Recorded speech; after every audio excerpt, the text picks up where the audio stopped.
yakuba akayimba ko bayita omugugu ndoza gusobodde okubaate nga oba guyiseewo soko ulira Hassan Ndugga kati nnyo nzijoosobola okuwulira akantu kano. Ndugga nga yali Sawulo kati Pawulo.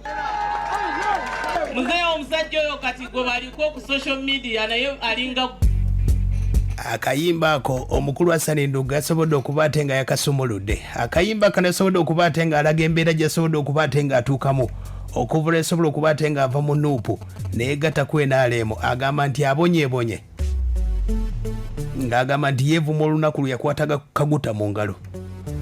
N'ekino osobodde okubaate nga akijjayo ndabe Hassan Ndugga ayinza okuba yeekwasa pulezidenti naye ng'ebyo naye tebiteredde bulungi. Ye Hassan Ndugga ono abamutegeera obulungi Hassan Ndugga yaani? Hassan Ndugga yagira mu kifaananyi ky'omukulu bamuyita Paul Job Kafeero ng'ayimbanga Paul Job Kafeero. Abangi nnyo abagidde mu kifaananyi kya Paul Job Kafeero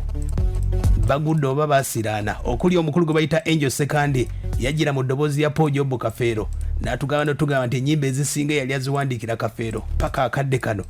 tukyanoonya kiki ekitambula. Tuli ku Hassan Ndugga ono gwe nkutegeezaako. Hassan Ndugga yafulumizza akayimba ako nga yeevuma byonna ab'NRM bye bamukoze ng'agamba nti okuva yagenda mu NRM tafunangayo mirembe wadde n'akamu. Abamu bangi abeeyongedde nti n'ebizibu byasobodde okubaate ng'afuna ne tugamba naye Hassan Ndugga ono ye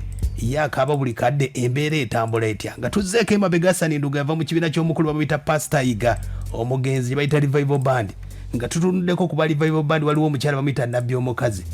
omukazi yakava mu misango gy'obufere ekitali eyo yasibwa ne pastor omu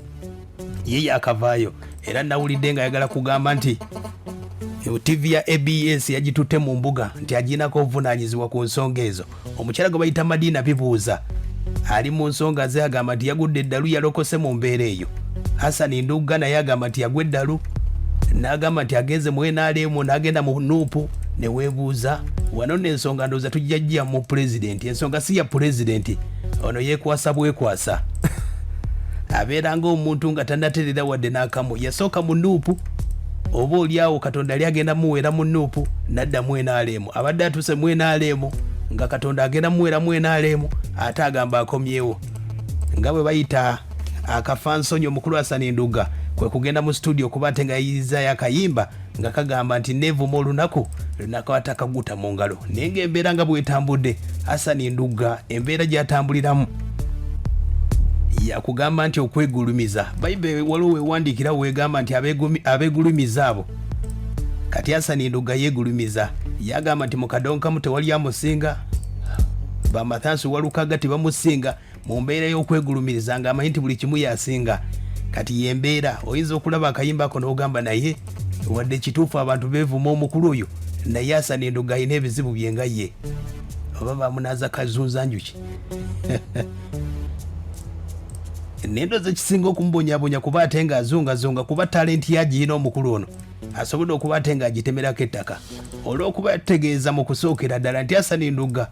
ye yadda mu kifo kya Paul Job Kafeero. W'otandikira ebyo mbu otandikidde okusikira amannya g'abantu omanya owedde ye Hassan Ndugga. Njagala oneegatteko mbuulira Hassan Ndugga lwaki yeevuma abantu nga naye ayina ebizibu.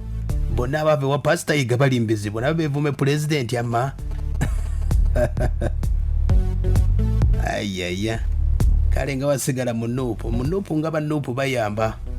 Yabadde mu NRM avuddeyo agamba ayina amabanja ne Hassan Ndugga. Ekizibu kiri ku Hassan Ndugga ng'omuntu. Saalongo Muyunga agambye atya agende kalime ku bijja oba oliawo kale katulaba Hassan Ndugga ono wadde yafulumizza akayimba naye alimba omukulembeze talina kye yali amukoze. Sebo boss omulamu ogutegedde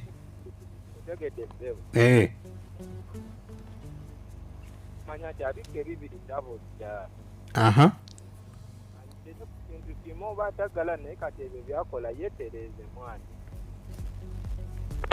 yakubya akayimba nga ayagala kufuna busaasizi okuva banuupu bo nga bamanyi nti wanaateekako nti okuva lwe yakwata kaguta mu ngalo banaamusaasira. Abategeera music okuva ewala Hassan Ndugga ali talented naye ekizibu azunga ava eno adde eno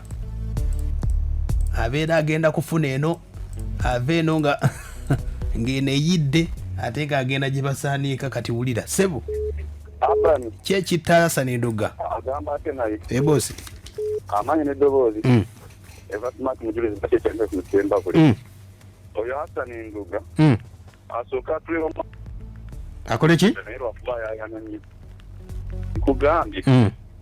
Hassan Ndugga asooka atulema maatiri lwakuba yayananyi tajja kufuna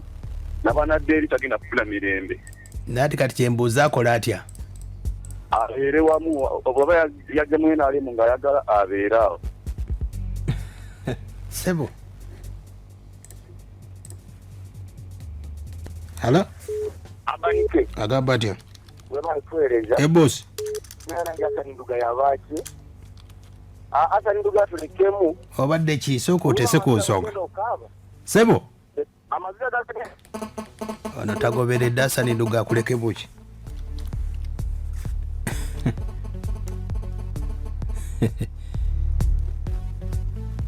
sebo vale kuweza muganda we bosi Kigunde Edward oli butozi alira wano n'enkumbula sotirale sebo ogamba otya wenna mwe tuli mpola mpola promota wangi muzeyi Kamali yafuna ku promota atannafuna kamalimali mulaba nanga kajjali kasoya kazi okubika ebibiri oliira sebo otobojerera kakati gwabatalowooza najeno waffe munuubu likyatakumaja tugandi engeri gye yakwata Museveni yafunye ekisira nti gyamwetondera nedda sebo ayadde okubika ebibiri ate naali muyimbi mulungi yenkugamba ekyana eggulu abani abantu gazakeera ku makyo babayimbi bonna abasinga netutakoba wana beeraga ne batamanya nti amalala kiba kigu sebo Kigundu Edward kansigale nga nkyawuliriza webale kuwuliriza Hassan Ndugga yeegulumiza yagamba yasinga mu kadongo kamu mbu bawaluka gabo tebayinza mukulembera talina kibiina kyalimu kati mu mbeera eno yagenda wa Pulezidenti Museveni yali amanyi nti Pulezidenti ayinza omwagala okusinga Bebekulu gwalabidde emyaka 25 Hassan Ndugga ow'omwezi ayaya Hassan Ndugga sebo abanike gye baliko kale bosi antika Uganda ndi mu kibuga Masaka okufubiriza abayimbi bonna gye bali yenagwawo yakubi bagigumiikirize emala okutambula bulungi eggwewo bagenda kuddamu basiriza bayimbe Hassan Ndugga kisinga omuntu ataaganye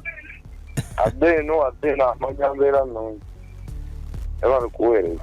ebale kuwuliriza Hassan Ndugga muluvu gwe bayita omuntu omuluvu sebo abanike kiki mwana mama mwe tuli badi maiditacho nedaka mu katale sebo ditacha kiki waje okoba ki kyenda ngamba Hassan Ndugga naye atulekemu akatandika wano jja ate kati mbooyi asinga omuntu tasaana kweronda nga ali abantu tebanakola ki tebanamulonda mwana agumiikirizeho tulabe ekiddako bale tuwulire kale Maria Kagongo kakati olaba eyo musajja ekimubonyabonya mwabamwana ne bumusudika baani naye n'alowooza wakobi nnyo naye bulijjo bwe bitebwe bibeera naye walwasa minisita tukooya aya basi yoyo atugamba nti agudde eddalu ate n'amala n'omukubira essimu n'agikwata nga agudde eddalu Hassan Ndugga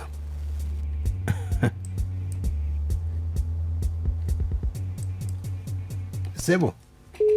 abanike agamba atya ebale okuweereza kyekitawanya Hassan Ndugga ekitawanya gwaddalu nyaka gwaddalu byebituufu alimba kalema John Pombe siwagira bibiina bya kkala za ngoye naawe nze mpagira kintu kintwala mu maaso kyenfuna mu mirembe ate nze ng'omuyimbi si mu butuufu bw'omuyimbi obeera mu masekkati ga babiri oyimba ekiruma bannayuganda n'okituusa eri gavumenti n'oyimba ekiruma gavumenti n'okituusa eri bannayuganda okitegedde situlina kuba na kibiina wabula nze ndi muyimbi gwe ne bw'oba ngambye nti mbaga nga nnyimba lumbe nga nnyimba weki Hassan gundi yanvumye munyimbireko kasi tonsasula bubaka kibo wano kati people power bw'eba enjagala nga yo